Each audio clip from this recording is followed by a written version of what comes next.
15 years old. Condensation pump is starting to pump out some corrosion. Look inside, we got some serious issues in here.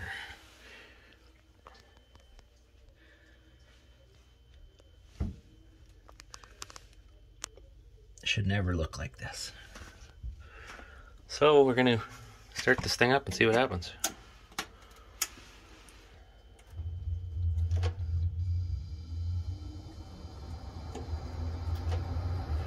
Blower's coming on.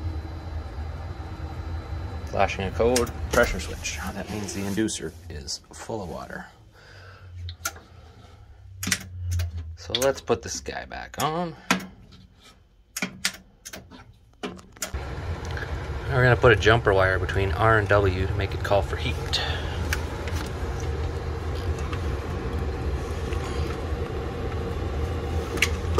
Maybe not. There's the inducer motor coming on. Sounds like it's full of water.